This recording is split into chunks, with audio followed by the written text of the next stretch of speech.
Naam, habari za saizi. Kwa majina naitwa Bwana Ahmed Kombo.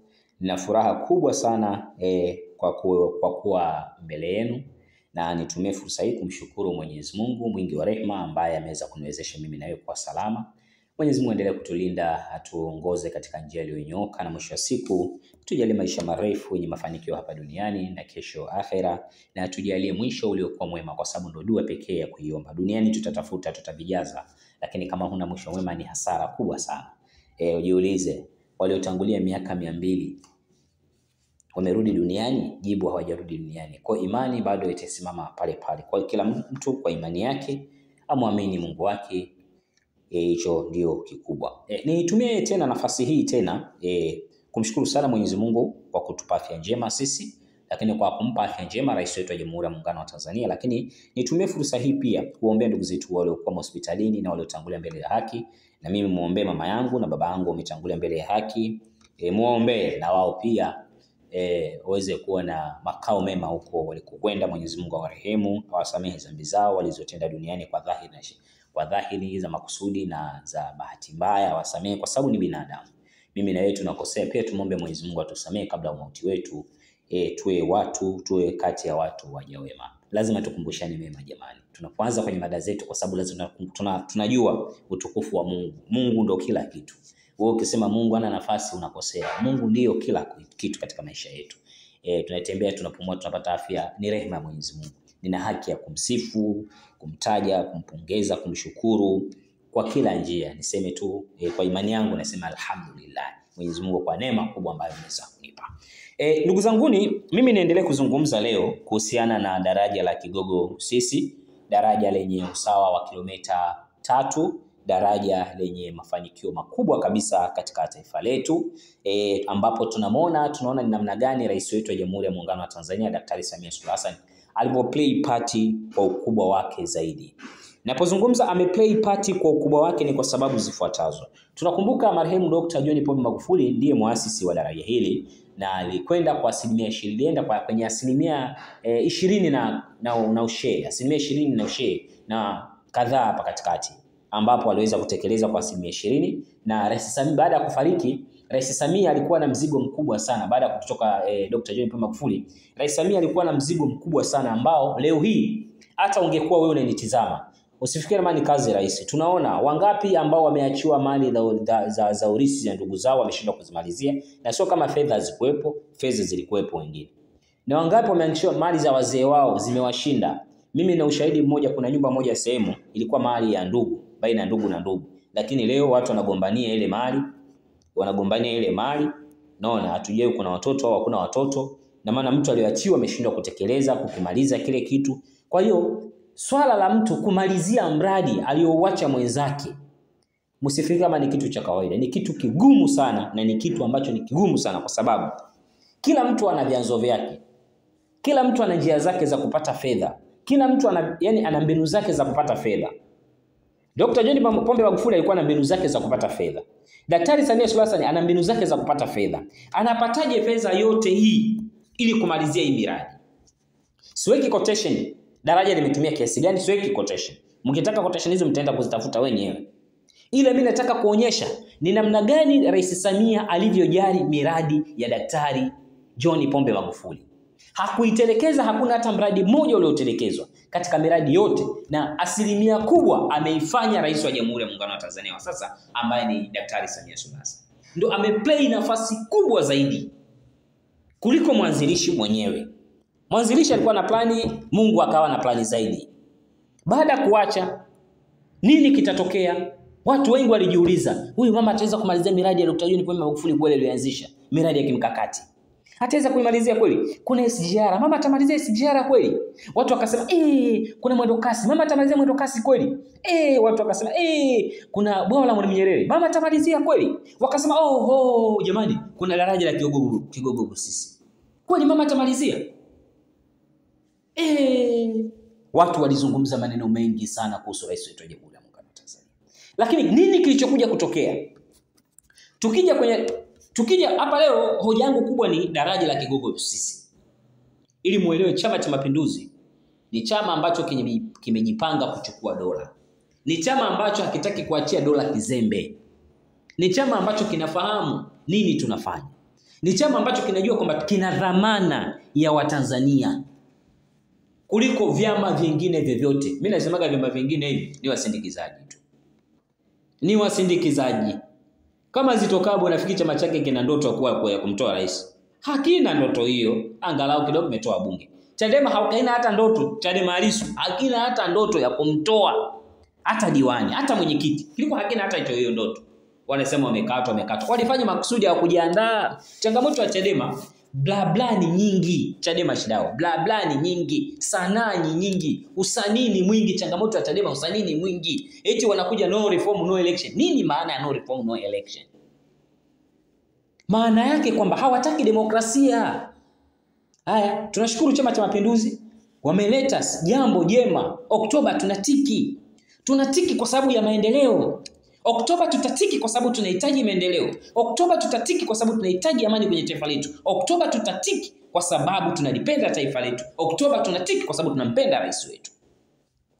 Lazima tutiki. Na tunemtikia ni Daktari Samia Suluhu Hassan. Bila kupepesa macho. Oktoba tunatiki kwa Daktari Samia Suluhu Hassan. Na pale mimi nawashauri wale walioweka picha pale. Wameweka picha tu na ushungi, waweke sura. Waweke sura kabisa ya rais wa Jamhuri ya Muungano wa Tanzania. Oktoba tunatiki na Daktari Samia Suluhu Hassan. Hatutiki na mtu mwingine yote isipokuwa kwa nafasi ya urais ni Daktari Samia Suluhu Hassan. Oktoba tunatiki. Hii kampeni imekuja kuiua kampeni ya no reform no election. Kwa sababu kampeni ya no reform no election ni kampeni ya kimaskini. Kampeni no reform no election ni kampeni ya uadui. Kampeni ya no reform no election ni kampeni ya kutiana ujinga. Kampeni ya ukoloni ni ya no reform no election. Kampeni ya ukoloni. Kampeni ya kisasa, kampeni yenye nguvu, kampeni yenye maarifa, kampeni yenye upendo ni kampeni ya Oktoba tunatiki. Tumeona ni namna gani rais wetu alivyotekeleza ama alivyoachiwa miradi zilikuwa ni asilimia chache sana. Dr. John Pombe Magufuli miradi yote anapaka na mkuto wa mauti wake. Ilikuwa ni asilimia chache sana.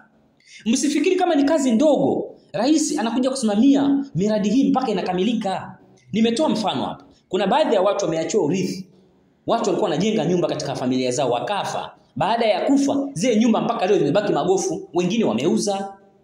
Tukienda baadhi ya nchi jirani, walikuwa wanaanzisha miradi, watawala waliopita, watawala wanaokuja ile miradi wanaitelekeza. Jirani tu hapo. Ukienda kufuatilia, unakuta Tanzania, Rais Samia ndio rais aliyekutwa na msiba mkubwa sana. Alikutwa na msiba wa rais wake kipindi ni makamo. Taifa letu ndio kwa mara ya kwanza rais akiwa madarakani anakufa. Ikimemkuta hicho kitu mama, kwa nini Mwenyezi Mungu alimweka Daktari Samia Suluhu Hassan alimteua yeye? Kwa nini?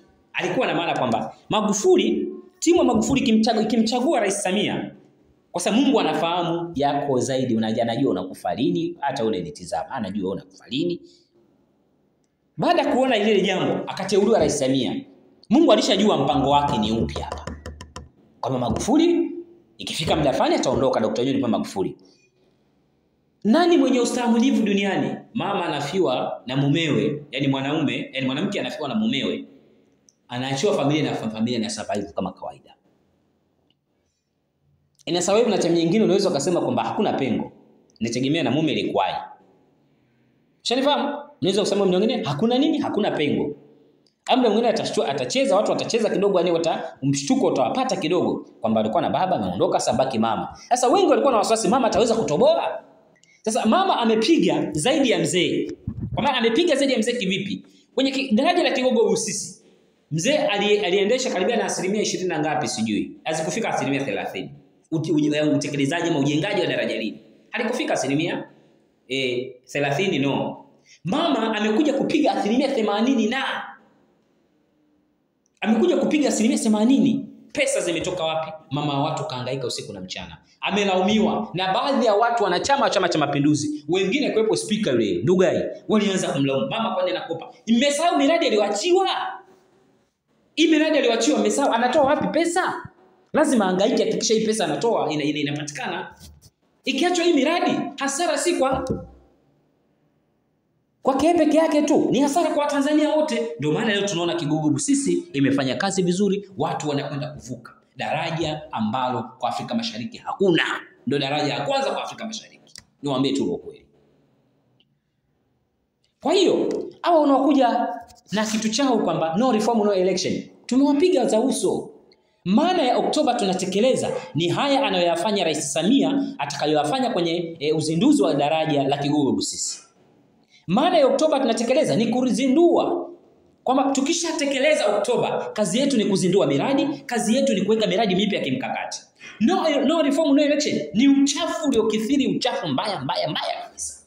Kwa mimi niseme tu kwamba rais wetu tunakupongeza kwa kazi kubwa ambayo unakwenda kuifanya pale Kigogo Busisi, kazi ya kuzindua daraja hili. Wana kanda ya Ziwa wote wanakwenda kunufaika na daraja hili. Biashara inaendelea kupanuka zaidi. Zamani tulikuwa tunaona zile MV Mwanza, MV Sengerema zinavovusha kitu kama hicho. Ndio naja kitu MV ya Sengerema, kwa sababu mimi kule nimepita mara moja. Tulikuwa kwenye ziara moja siku moja, nikapita pale siku moja, tulipita kwenye ile service road ya daraja. Kipindi daraja bado linajengwa. Na huo muda sio muda mrefu mara daraja limeisha. Kwa mimi niseme tu nimpongeze rais wangu wa Jamhuri ya Muungano wa Tanzania, Daktari John Pombe Magufuli. Nimpongeze rais wangu wa Jamhuri ya Muungano wa Tanzania, Daktari Samia Suluhu Hassan, na pia nimpongeze marehemu, Mungu amsamehe huko aliko, John Pombe Magufuli kwa kuanzisha mradi huu na Rais Samia kwa kuweza kumalizia. Na haya ndio yalikuwa matarajio makubwa ya Dr. John Pombe Magufuli, kwamba nikimweka makamu wa rais in case kimetokea chochote na uwezo wa kuliendesha taifa. Kwa sababu unapochagua mbadala, maana yake kwamba utakapokwama wewe popote, umekutwa na matatizo, umeondoka duniani, umeumwa, ule makamu wako ndio jukumu lake. Hakuna kumtofautisha Daktari Samia Suluhu Hassan. Hakuna kumtofautisha Daktari Samia Suluhu Hassan na Dr. John Pombe Magufuli. Wote ni wachapakazi kwenye swala la kazi. Wote ni wachapakazi. Na zaidi tunamuona Rais Samia ni namna gani anapoguswa na wananchi. Huruma alionayo. Ingekuwa rais mwingine jamani, miradi asingeimalizia. Mimi niseme kwa leo ilikuwa na haya tu. Nawashukuru sana. Ila ndugu zetu, ni ngoja kwanza nigusie kitu. Kuna wale ndugu zetu ambao tayari chama chao kimepigwa pili. Ni masikitiko makubwa sana. Ni masikitiko makubwa kwa sababu tayari mtafaruku, mtifuano umeshaanza, kwa sababu aliyeng'olewa aliyotoka kwenye ile kesi ya Chadema, yule nani? Kibatala sio ni nani, simjui ni nani jina lake. Mimi siwafuatilia hata kama nikuwafuatia siwezi kuwataja majina yao moja kwa moja. Yule jamaa aliyeatia ile kesi tayari Mbowe kashafanya yake. Na Mbowe sasa ana mambo makuu haya mawili. Anajaribu kuuliza wanasheria ni vipi tutamuondoa Tundu Lissu kwenye Chadema, au yeye atoke avumilie kwa miaka 5 ahamie Chauma, kwa sababu tunajua anayekwenda kugombea urais ndani ya Chauma si mwingine ni Freeman Mbowe. Anayekwenda kugombea urais ndani ya Chauma si mwingine ni Freeman Mbowe. Ndiye anayekwenda kugombea nafasi ya urais, kwa sababu ndoto ya Mbowe ilikuwa ni kugombea urais. Tundu Lissu akaanza kumgomea kwa sababu Mbowe alimblock Tundu Lissu. Na Tundu Lissu tena akaanza kumgomea. Ndio akaanzisha kampeni zake sijui za nini mpaka Tundu Lissu akashinda. Aliposhinda akamwambia mzee, hapa hutopata nafasi ya kugombea kwa sababu sisi hatugombei. Kwa sababu Lissu naye alikuwa anataka kugombea urais. Ndio akaja nene swala lao la sio na maana la kijinga la no reform no election, maana hakufikiria. Wangeiga Chama cha Mapinduzi. Chama cha Mapinduzi wakija na kampeni wanakuja na kampeni zilizoenda shule. Kwa hiyo Mbowe anakwenda kugombea Chauma. Na chama nyumba tayari ile headquarter ya Chadema sasa hivi inakwenda kugeuzwa inakuwa ni headquarter ya Chauma, kwa sababu tayari kuna kesi zinakwenda kufunguliwa hivi karibuni kuhusu Mbowe kuidai chama cha Chadema. Na Lissu aliahidi kwamba nikipata nafasi ndani ya miezi 6 nitahakikisha haki yako yote inarudi. Ndio maana wakaanzisha tone wakaungana mkono ili mradi pesa irudi. Lakini tone linapokuja kila mtu ananufaisha kwenye mifuko yake. Waulizeni hilo tone limefanya nini? Kwa sababu magari waliokuwa wanatembelea kwenda kwenye mikoa sio magari yao, magari mengine waliazima. Kwa hiyo kilichopo ni nini? Jengo la Chadema linakuwa makao makuu ya Chauma. Nyinyi huwa mkizungumza au mniamini, ila mengi niliyozungumza yamejitokeza. Mbowe anakwenda kugombea nafasi ya urais Chauma. Hicho ndicho ninachowaambia. Kwa majina yangu naitwa Bwana Ahmed Kombo. Uliza chochote muda wowote. Kwa ukitaka comment ukitaka kunipigia nipigie. Najua namba zangu wengine mnazo. Ila ukweli ni kwamba Chauma ndo wanakwenda kumsimamisha rais ambaye ni Mbowe. Asanteni kwa kunisikiliza.